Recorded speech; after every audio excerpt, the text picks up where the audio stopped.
Hello, SWS kids. Um, I want to just talk about what it was like for me as a child.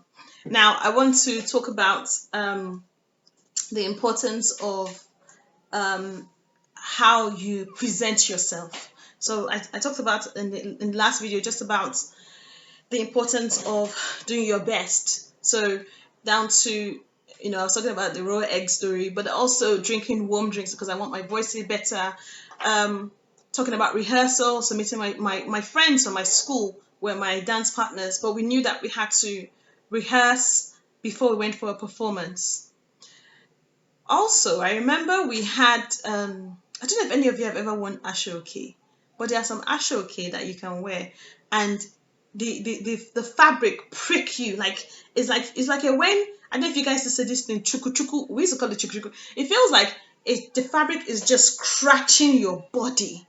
But the thing is, when we took pictures, it was so pretty because it was the goldy kind of colors, or those were the nice ones that it just looked nice when we wore it. But when you wear it, it is so itchy. So we will go into performances. So imagine we went to on a big stage and we're performing and when at okay, it was so prickly, but we had to just take our faces on and just like, yeah, smile like nothing is happening, but your clothes are like scratching you. So it's almost like that kind of thing of doing your best and presenting yourself in the best way. And also, like I touched on before, like that thing of people seeing you makes their day. They think the point is that you are there and you are performing because you've understood why you're performing, but then also the fact that you actually put yourself out there means that you are encouraging somebody by seeing you. So sometimes I would show up to an event, and then I'm seeing many children around me, people or adults, people that recognize me, and it's like, oh, hello, how are you? Oh my goodness, this girl, hey, look at that girl, oh, they're saying all these things to recognize you, and I'm having to go, okay, I'm very tired right now, but I'm going to smile because it's not just about me, it's about that person that I'm looking at. That's that person that sees me. Oh, how are you? I'm fine. How are you? If it's an auntie, if it's an uncle, I will curtsy. I will like almost kneel down to the floor because I'm a Yoruba girl after all. I'm Yoruba and Igbo, I will say. So I understand this is what I'm supposed to do in this culture, in this context. So saying that, I think is important as well to, as you grow up, because obviously this is us talking about music and performing, because you have to recognize that you are representing and you're showcasing something. You have to learn about every environment you go into. So it's like you're going to somewhere which is for example, going to, I'm just trying to think of a church that I've performed in that has a big stage, and singing on that stage and understanding this is a big church. Everyone here, they drive wherever and they come to this church and they perform, and it's nice to be around there. And I've also performed at churches of that significance, whether it is let's think about a Baptist church, one of the churches that I grew up in, or I'm actually also performing at a celestial church, and understand, okay, in this celestial church, they expect you to remove your shoes, or they expect you to or cover your head. There are different rules in that place. But if I'm in a Baptist church, I can't wear trousers, whatever my family rules are. But just to say that you can't wear trousers there. So what you're wearing has to be representative of that environment. As much as possible, of course, your parents are helping you here, but it's important for you to be conscious of these things. As a child, as an artist, it depends on where you get your inspiration from, how you sing. It's important for you to observe things that are around you. So imagine if you said you're going to go to perform at a stadium. A stadium is very big, and then you decide to wear black. Just a random example. These are the kind of things that you can think about. Your parents say, "Oh, wear this black." You can actually say, because you've thought about it, you can actually say to your parents, "Mommy, Daddy, or whoever you're with, Uncle, Auntie, I don't think I should wear black because when I'm on the stage, nobody will see me because it's very far." Those kind of things. There's nothing wrong with you being able to think about what this is, what I'm trying to do, and how I want to project it, how I see it being. Now, this is where I mentioned about my my quiet 1 or 2 minutes, by myself. I already told you where I go with myself. But if I can't find time, just to sit down with myself and think about what I envision. Now I will take that into it as well, because so I'm a Christian. I grew up as a Christian. I remember I gave my life to Jesus when I was really young, and the thing for me is prayer. And in that prayer, I can is another way where I'm able to think about what it is that I want to put before God. So if I want a bicycle, I put before God. If I'm also scared about going to the studio about a particular song, I put that before God. But the thing, as you grow older, you find that prayer is also a time when you think about the things that you're concerned about, and then you put it before God. So it's a way of you actually reflecting on what it is that you are processing. So, um, example. So some of the performances I've had to do have been, it could be from doing, like I mentioned, my Baptist church where I grew up in, or it could be another one in Abuja where we had the president of West Germany at that time, just after I released the first album, came to Nigeria and I got to perform for him. And at each one of those performances, of course, do you think I was scared? I was. Like every single time I had to go out and sing, I was concerned about, will that my voice break? Will my voice not come out?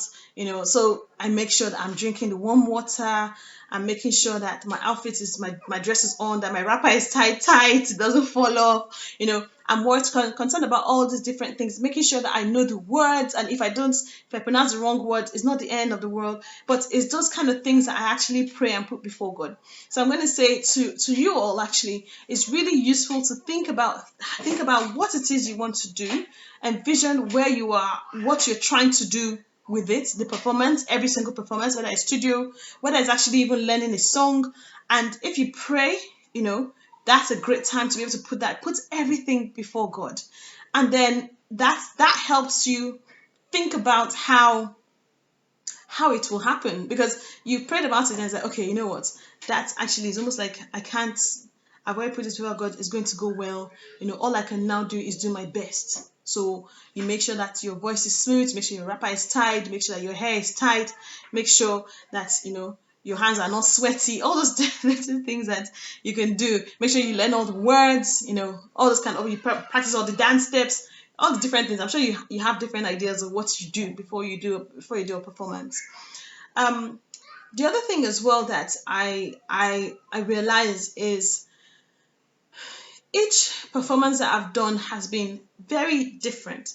It's always been a thing, which is, again, I would say why I talked about that quiet time for myself. You need to find your own quiet space, because you're in a house, you have brothers, sisters, mommy and daddy. Sometimes you might not be able to find that time where you can, where am I going to go? You want to watch TV, you want to do something. It's always good to just stop everything sometimes and just find that quiet time for yourself. In that time, you can envision what it is that you're doing. And I would actually really encourage you dreaming about your future, dreaming about what it is that you would like to do. As much as possible, you mostly will only dream about what you've seen before, what you've imagined. But again, if you dream about it with the reasons of your why do you want to do it, then I think that helps your mind to say, okay, so now mine was about going to an orphanage. Yours could be anything. Yours could be, I want to be the best singer in the world.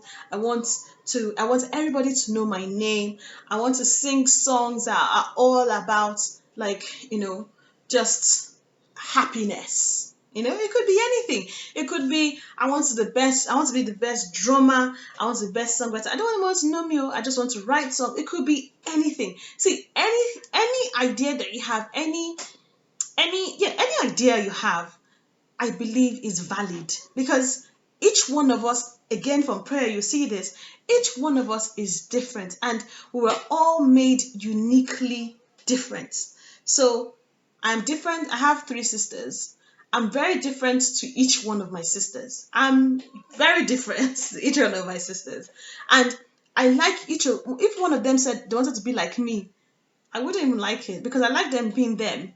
And I like being able to say, okay, if I go to this sister, they're different. I go to this other person, they're different. My friends, they're all different to me. So we are all very different. So if you have a desire to do something for a reason, it's valid.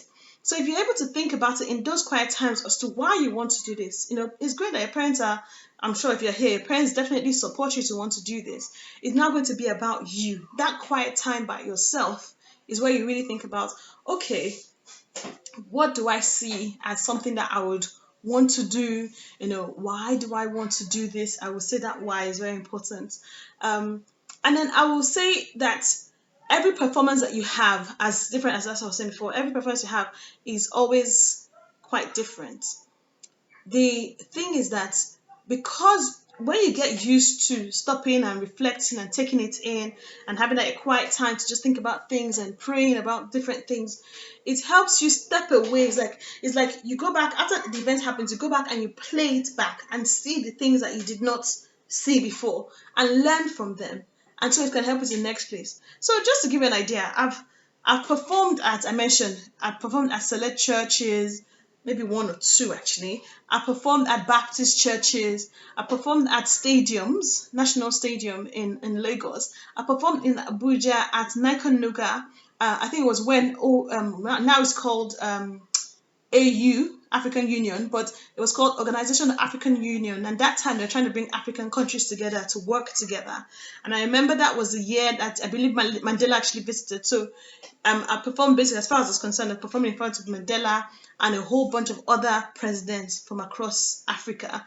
I performed at events where we had international artists, like American artists, at I think it was Stadium again in Lagos, where it was a fundraiser event, and they're all different. So you step back. I performed at Lekki Beach as well, where there was an event sponsored by Star.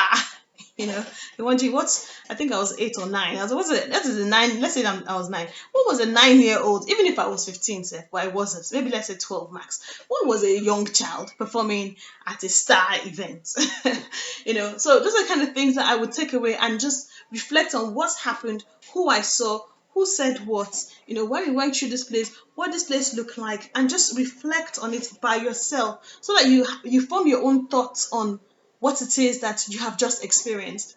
And it helps you to form your own opinion on what you want to do, like how you want to react when something like that else comes up. So kind of stuff like that. When I'm performing with the band, when we're doing rehearsals, when we've done a song, imagine singing a song, you sang it in C sharp or something, and then someone is playing and they're trying to be like, oh, and they start going into another key, and I'm just like, that's not the key we practiced. I don't understand what, let's say, that was that uncle doing. Oh, rather, what's that man doing? But you're like, what is this? This is not, because I know I don't want to be shocked last minute. I know what we've practiced. Let everyone know this is what we are doing. Because I've formed the opinion that this is what I want to do. And so when someone changes the key, it's not going to be something I accept because I've decided this is the key. I like how it sounds. Let's leave it there. So it's those kind of little things that help you form that opinion of what you do. So from that to the sound of the words that I use, the music, to what you're wearing sometimes, to how you react to people, and just knowing who people are and just being conscious of the different environments. I think those are the kind of things that I thought would be good to share with you about, things just to be aware of. So I actually wonder in your world now. I mean, we can say that things are a bit different, because in my time we had, I think, 5 TV channels, really. As I grew up, we had cable anyway. We had, but initially we had 5 TV channels. Some of them started at 7 o'clock, okay, maybe 4 in the afternoon after school. So we didn't have as many distractions. We didn't have as much internet. We don't have as many tablets. So you had more time for yourself. But what I will say, just to end this properly, is it will be really good for you in this time to learn how to have time for yourself. Because one thing you will find as you grow up to become an adult is that is an important skill. Life will keep getting more noisy. There'll be more things for you to do every day. As you're writing, as you're doing things will always be coming up. Things will always happen. There will always be someone's birthday party to go to. There will always be this other event. There will always be this activity. But it's really important to learn how to have that time for yourself in quietness, to find that quiet spot for yourself, that time in prayer to commit everything to God as well. So I would really say it's something that I would highly encourage you. And even in that time, you will find that you are able to be creative about what you do as your next steps. That's it for this one.